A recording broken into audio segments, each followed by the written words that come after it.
السلام عليكم ورحمة الله وبركاته. دي قناتي، قناة بهية وسليم.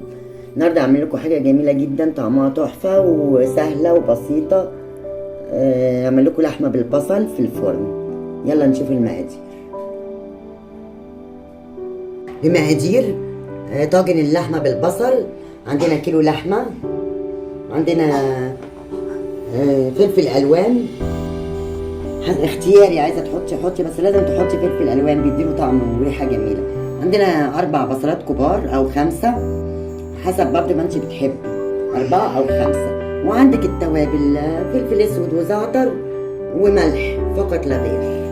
يلا بينا على الطريقه. في الطاجن بتاعي هنزل البصل الجوليان اللي انا مقطعاه، هنزل عليه الفلفل الالوان،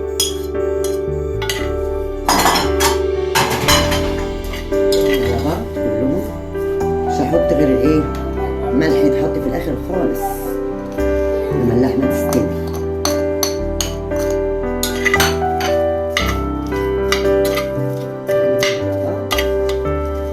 نجيب اللحمه بتاعتنا،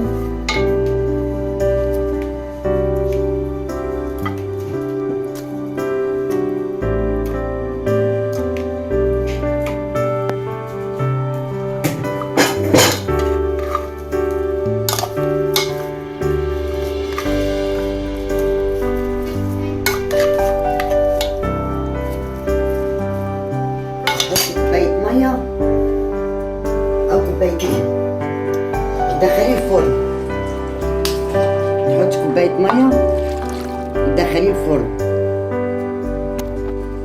حطينا كوبايتين الميه، معلش انا بعتذر نسيت اقول في ورقتين لوري بيتحطوا بيدوا طعم وريحه.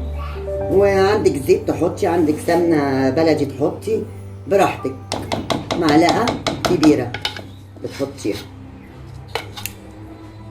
وبتقفلي عليه بقى بالورق الفويل وبتدخليه الفرن حوالي ساعة ونص.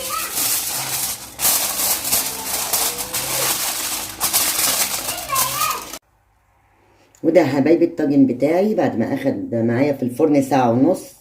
جربوه صدقوني مش هتندموا، طعمه تحفة وريحته جميلة جدا واللحمة تحفة.